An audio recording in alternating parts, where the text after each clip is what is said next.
La Guinée poursuit son deuil. Dimanche, des dizaines de personnes sont mortes au stade de Nzérékoré après une bousculade durant la finale d'un tournoi de football organisé en soutien au général Doumbouya. Selon le collectif régional des organisations de défense des droits humains, le bilan serait beaucoup plus élevé que celui annoncé par les autorités. Dans le pays, le choc est considérable. Pour en parler, nous recevons Aliouba, président du parti Mouvement démocratique libéral. Bonsoir et merci d'être avec nous. Merci de m'avoir invité. Dans un message sur les réseaux sociaux, vous imputez la responsabilité de ce drame aux autorités. Pour quelle raison? D'abord, je commence par présenter mes condoléances à l'ensemble du peuple de Guinée et aux familles et proches des victimes et souhaiter prompt rétablissement aux blessés. Naturellement, les événements de Nzérékoré au stade se sont passés à l'occasion d'une campagne de propagande qui a été entamée, ça fait quelques mois, par la junte militaire pour promouvoir la candidature. Quand vous dites campagne de propagande, vous faites référence à ces matchs de football avec le trophée Mamadi Doumbouya. Des événements culturels et tout ce qu'il y a autour. Aujourd'hui, toute l'administration publique est réquisitionnée. Les ressources de l'État sont utilisées à des fins de propagande politique et déguisées qui consiste à promouvoir la candidature du chef de la junte. Pourquoi les autorités sont-elles responsables de ce qui s'est passé à Nzérékoré? D'abord, le stade, tout le monde a vu les images. Ce n'est pas un endroit qui est capable d'accueillir autant de monde. Et ce qui est regrettable, c'est que la plupart des victimes aussi sont des mineurs. Et ces jeunes, aucune mesure n'a été prise par rapport à la sécurité de ceux qui devraient venir au stade. Et les témoignages l'attestent suffisamment que, en fait, l'objectif de la junte, c'était tout le temps de mobiliser des foules pour faire croire à l'opinion publique nationale et internationale qu'il y a une adhésion populaire à une candidature du chef de la junte. Ce qui n'est pas le cas, parce que la Guinée n'est pas son premier exemple de manipulation de cette nature. Alors, ils ne se sont pas préoccupés de ce qui pourrait arriver. Alors qu'une autorité est censée pouvoir anticiper, la Guinée, dans son ensemble, n'a pas un stade actuellement homologué pour abriter même une compétition de football. Même le championnat national en est affecté. Et ce n'était pas le moment idéal pour réunir des gens dans un stade et s'en prendre les dispositions. Et ce qui est aussi écœurant, selon les témoignages, il y a eu les autorités, avec les ministres qui étaient là et d'autres qui étaient là, qui se sont mis à l'abri. Et malheureusement, les jeunes étaient exposés à eux-mêmes avec une seule voie d'accès pour le stade. Et malheureusement, le drame est arrivé. Aujourd'hui, on comptabilise beaucoup de victimes. Alors justement, Aliouba, 56 morts officiellement selon les autorités guinéennes.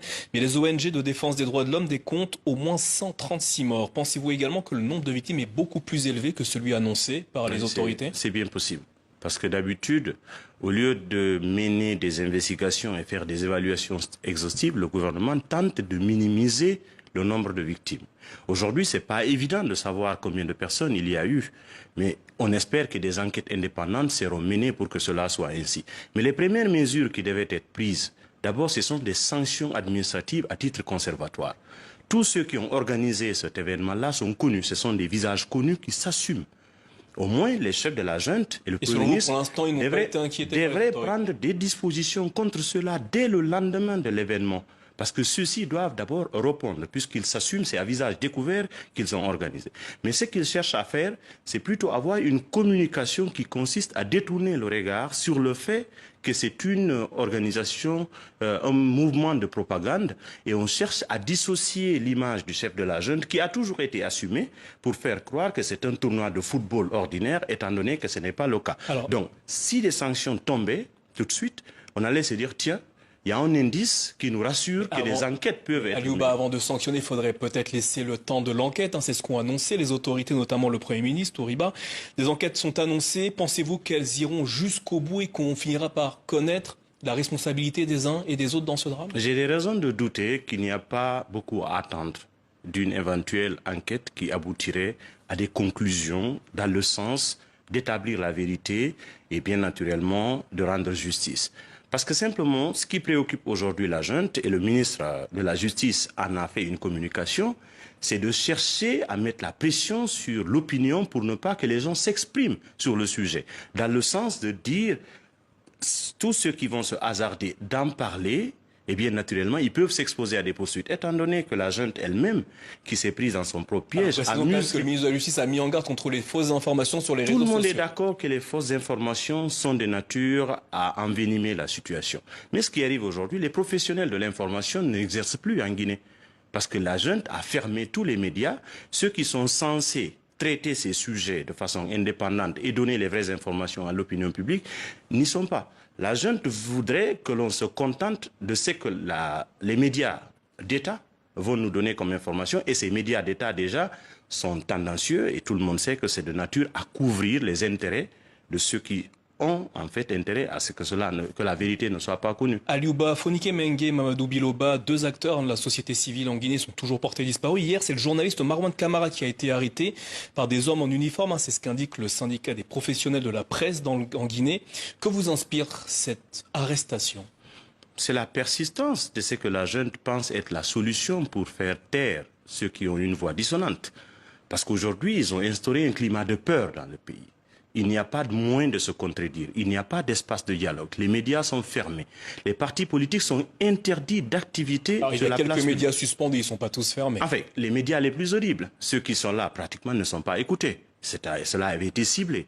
Et il se trouve que les partis politiques n'ont pas d'espace d'expression aujourd'hui. Imaginez-vous, on exige, enfin, on interdit aux partis politiques d'organiser des manifestations, d'exprimer leurs opinions, mais par contre, on autorise la propagande en faveur de la junte au pouvoir. Maintenant, en ce qui concerne les activistes, à savoir déjà que le cas de Fonike Mengue et de Biloba, qui nous inquiète depuis le 9 juillet dernier, et en rajouter encore Marwan Camara, bien naturellement, on se pose la question à savoir jusqu'où la junte veut aller. Parce qu'aujourd'hui, tous les Guinéens qui sont critiques sont en sursis. Parce qu'ils se sont décidés, au lieu d'envoyer des convocations aux gens, pour si toutefois on estime qu'ils sont en porte-à-faux avec la loi, ils sont en conflit avec la loi, on préfère les opérations de kidnapping, de disparition, et on ne donne pas des explications. Aliouba, autre question qui intéresse les Guinéens qui nous regardent peut-être ce soir. Appellerez-vous à voter en faveur de l'avant-projet de nouvelle constitution qui est en cours de vulgarisation dans le pays? Mais écoutez, d'abord, le projet de vulgarisation est déguisé, en fait, sous le projet de candidature du général Mamadi Doumbouya. Et l'élaboration de la Constitution elle-même... Il n'a encore évoqué aucune information à ce sujet. Il ne l'a pas dit, mais il autorise, bien naturellement, tout ce déploiement ne pouvait pas se faire sans son autorisation. Est-ce lui ou ses proches, selon vous? Est-ce Mamadou Doumbouya qui organise tout ceci ou ses proches? Dès lors qu'il a la responsabilité de commandement du pays à l'instant, tout ce qui advient au pays, en bien et en mal, il assume les responsabilités. Maintenant, ses proches, c'est lui qui les a choisis. Alors, dès lors qu'il veut un agenda, bien naturellement, ses proches s'alignent et ils exécutent cet agenda-là. Donc, il ne peut pas se dédouaner en bien et en mal pour ce qui arrive au pays, malheureusement, pour la Guinée. Maintenant, cet avant-projet de nouvelle constitution. D'abord, l'approche qui a été utilisée par le CNT n'a pas été une approche inclusive. C'est un cercle qui est là. Vous avez été consulté lors de pas vraiment. Pas vraiment. Vous n'avez pas participé à l'élaboration de ce texte? Pas du tout. Le CNT s'est arrogé ses prérogatives en tant qu'organe législatif de la transition, mais même des membres du CNT n'ont pas été associés. Alors qu'il se trouve aujourd'hui, les Guinéens se posent la question à savoir, d'ailleurs, est-ce que nous avons un problème de constitution en Guinée? Moi, j'ai toujours dit que c'est non. Parce qu'il se trouve qu'à chaque fois que nous avons des constitutions, c'est leur application qui pose problème.